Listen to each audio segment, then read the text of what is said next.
Situation मैं बता नहीं सकती आपको। उस समय जो मैंने फेस किया, वो दर्द, जो जिस दर्द से मैं गुजरी हूँ उस समय, वो दर्द इतना खतरनाक था कि मतलब अगर मैं मजबूत ना होती तो शायद मैं इस दुनिया में होती ना।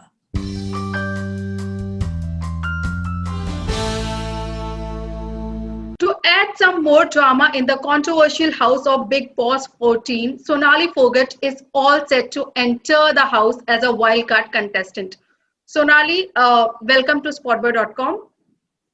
धन्यवाद आपका।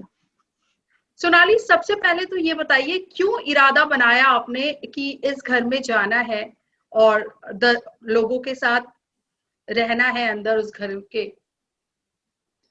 देखिए, मैं राजनीति के साथ-साथ कला के क्षेत्र से भी जुड़ी हूँ और मैंने फ़िल्में भी की हैं, सीरियल भी किए हैं, तो ये सब चीज़ें ये हिस्सा है, एक पार्ट है, एक आर्टिस्ट होने के नाते तो मुझे लगा कि जाना चाहिए। वैसे उस घर में रहना इतना आसान नहीं है, काफी मुश्किल जर्नी होती है क्योंकि इतने सारे लोग होते हैं, घर वालों से दूर रहना पड़ता है। तो ऐसे में अपने आप को कैसे आपने कन्विंस किया कि हाँ मैं रह लूंगी? घर में बहुत सारे झगड़े भी होते हैं, तो उन सारी चीजों से मैं मैनेज कर लूंगी। हाँ, देखिए मुझे राजनीति क्षेत्र में काम करते हुए 14 साल हो गए हैं, तो उस बीच मुझे घरवालों से दूर तो अक्सर रहना पड़ता है। तो उसमें कोई समस्या नहीं है और दूसरा घर में अगर झगड़े होते हैं, तो ये हर इंसान के जीवन का एक हिस्सा है। हर मुश्किल को फेस करना, कोई भी मुश्किलें अगर आपके जीवन में आती हैं या कोई किसी से झगड़ा होता है या कोई परेशानी होती है, तो उसको फेस करना कोई मतलब नई चीज़ नहीं है। और बाकी मेरा जो जीवन है काफ़ी संघर्ष रहा, एक छोटे से गाँव से आके और इस स्तर तक आना, तो उसमें बहुत सारी चीज़ें मैंने फेस की है। हमारे समाज में हर तरह के लोग होते हैं और खासकर हरियाणा में थोड़ा-सा पुरुष प्रधान थोड़ा समझा जाता है, वहाँ पे महिलाओं को थोड़ा बाहर निकलने की इतना छूट नहीं होती। वो सब चीज़ें भी हमने हैंडल की हैं। तो अभी अगर बिग बॉस के घर में अगर ऐसे-ऐसे धुरंधर यहाँ पे आए हुए हैं जो राजनीति एक्चुअल में राजनीति क्षेत्र से जुड़े लोग राजनीति नहीं कर रहे, लेकिन वहाँ बिग बॉस के हाउस में बहुत बड़ी राजनीति हो रही है। तो वो सब चीज़ें देखनी है मुझे कि क्या कैसे करते हैं ये लोग। तो चुनौतियों का सामना करना ही जीवन है। बिल्कुल, आपने सही कहा कि आप राजनीतिक क्षेत्र से हैं और वो नहीं होकर भी राजनीति कर पा रहे हैं घर के अंदर। तो क्या लगता है कि आपका एक्सपीरियंस उस घर में काम आ पाएगा? देखिए मैं मेरा स्वभाव बड़ा सॉफ्ट है और साफ मन से काम करती हूँ। कभी राजनीति को राजनीति समझ के नहीं किया, समाज सेवा समझ के किया हमेशा से ही। तो मुझे घुमा-फिरा के बातें करना नहीं आता, साफ-साफ बोलती हूँ, जो मन में है वही बाहर होता है। तो देखते हैं वहाँ घर जाके उसमें लोग कैसे खेलते हैं, उनको देखते हैं और उनका सामना तो ज़रूर करेंगे, जैसा भी होगा।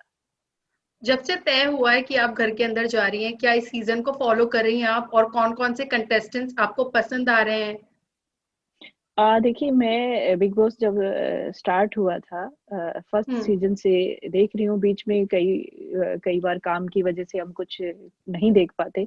लेकिन सैटरडे संडे जब सलमान जी आते हैं, तो सलमान जी मुझे बहुत अच्छे लगते हैं, वो बहुत एंटरटेन करते हैं, खूब हँसाते हैं। हर मतलब शब्दों में उनका मतलब ऐसा होता है कि मतलब आज सामने वाला उनको देखता ही रहे। तो सैटरडे संडे मैं कभी मिस नहीं करती। सलमान जी को मैं कभी मिस नहीं करती, तो इसलिए मैं इस वज़ह से भी बिग बॉस देखती हूँ। तो आप काफ़ी एक्साइटेड होंगी उनसे मिलने के लिए क्योंकि अगर आप उनके लिए सिर्फ़ उनके लिए बिग बॉस देखती आ रही हैं, तो आपकी मुलाकात उनसे भी होनी है। या डर लग रहा है कि जिस तरीके से वो हँसाते हैं, उस तरीके से कंटेस्टेंट्स को कभी-कभी डाँट भी लगा देते हैं? हाँ, बिल्कुल लगा देते हैं, होना भी ऐसे ही चाहिए। जब आपका जो हेडमास्टर है, वो अगर आपको ठीक से ट्रीट नहीं करेगा तो बच्चे शरारती हो जाते हैं। आपका हेडमास्टर अच्छा है, वो समय-समय पे डाँटना भी चाहिए और समझाना भी चाहिए और हँसाना भी चाहिए, सब चीज़ें होनी चाहिए। तो सलमान जी तो बहुत अच्छा प्ले करते हैं, बहुत ही अच्छा और जिसको जो जैसे ट्रीट करना चाहिए वैसे करते हैं।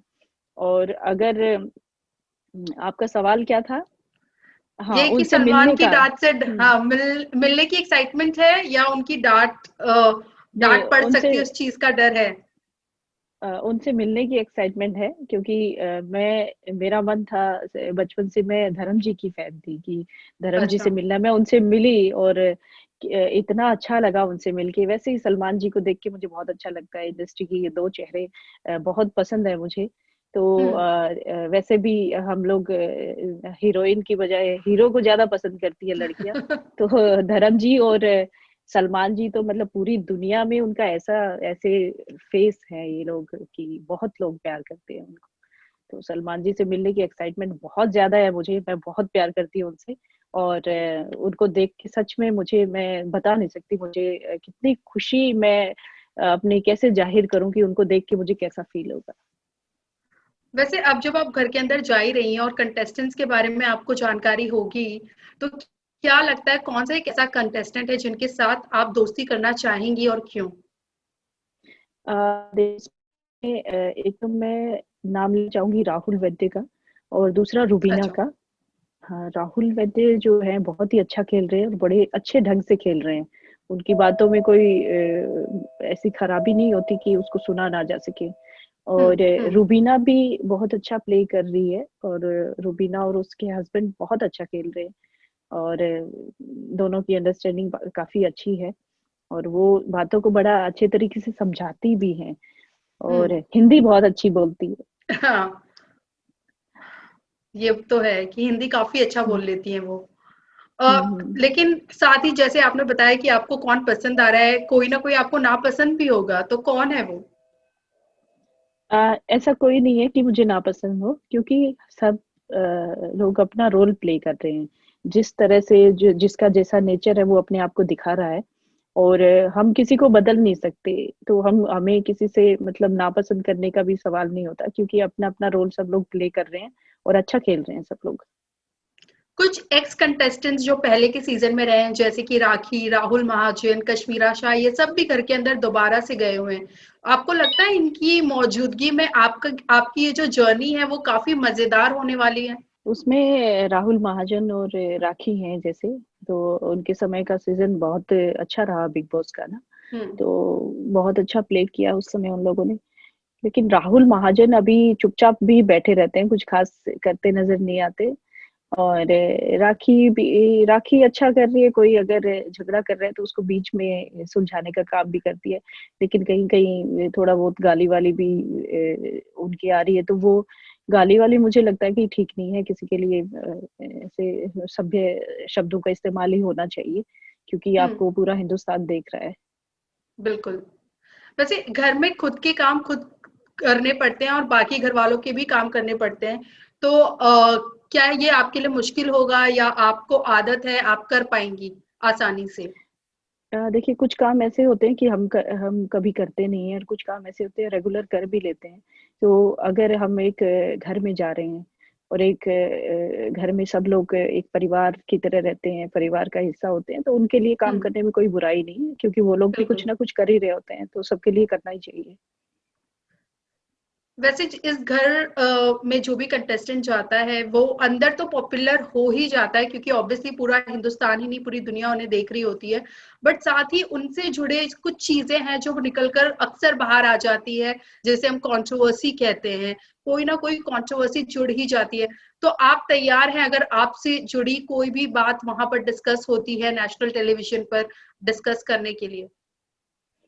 हाँ, देखिए, मेरा जीवन भी एक खुली किताब की तरह है। और बहुत सारी चीजें जीवन में हमें कई चीजों का सामना करने को मिला। अभी हाल ही में एक बड़ा इंसिडेंट मेरे साथ हुआ। तो उसमें एक महिला के मान सम्मान को लेके जो चीजें के लिए मैं अपने फैसले पे डटी रही, तो वो चीजें हुई। और अगर मुझे ऐसा वहां पे कुछ फेस करना पड़ता है या अपने जीवन के बारे में कुछ सच्चाई अगर बयान करनी पड़ती है, तो उसमें मुझे कोई झिझक नहीं है, क्योंकि हम लोग समाज को कुछ अच्छा देने के लिए, अच्छे कामों के लिए घर से बाहर निकले हैं। और बिल्कुल। अगर हम अपने बारे में चीजें छुपाते हैं तो ये अच्छा नहीं है। हम अपने आप को खुली किताब की तरह हमें बयान भी करना चाहिए, ताकि लोग लोग हमसे कुछ सीख पाएं और अच्छा ही करें। और अगर बुराई है तो बुराई को खत्म करने के लिए कुछ चीजें करनी भी पड़ती हैं। तो वो सब चीजें मैं नहीं मानती कि बुरा है कुछ बताना। और मेरे जीवन का जो संघर्ष है वो बहुत सारी चीजें हैं जो मैं वहाँ पे भी कुछ चीजें मैं रखने वाली हूँ। और जीवन से जुड़ी हुई बहुत सारी चीजें हैं जो आज तक का जो सफर मैंने तय किया है, एक छोटे से गांव से एक किसान की बेटी के रूप में मैंने जब शुरुआत की और फिर बाद में मैं यहाँ इस मुकाम तक पहुंची हूँ, तो उसमें बहुत सारी चीजें आती हैं जो शायद लोगों को सुन के उसमें लगे कि हाँ, कि हमारा बच्चा भी अगर आज यहाँ इस स्तर पे है तो वो आगे जाके कुछ बन सकता है, कुछ कर सकता है। जो रिसेंटली आपने जिस इंसिडेंट की बात की जो आपके साथ हुआ था, एक वीडियो वायरल हो गया जहां पर आपने किसी पर हाथ उठाया और वो वीडियो हर तरफ था और उसके बाद आप पर एक केस भी हो गया। तो किस तरीके से आपने उस पूरी सिचुएशन को हैंडल किया और उसके बाद केस के अलावा क्या कुछ सोनाली को फेस करना पड़ा, क्योंकि वो वीडियो हर जगह मौजूद था? उसके बाद बहुत सारी परेशानियों का सामना करना पड़ा, लेकिन मैंने जो किया मुझे उस पर पछतावा नहीं हुआ, क्योंकि मैंने अपने सम्मान की खातिर वो किया। और उसके बाद लोगों ने मुझे बहुत ट्रोल किया, बहुत मुझे परेशानियां झेलनी पड़ी।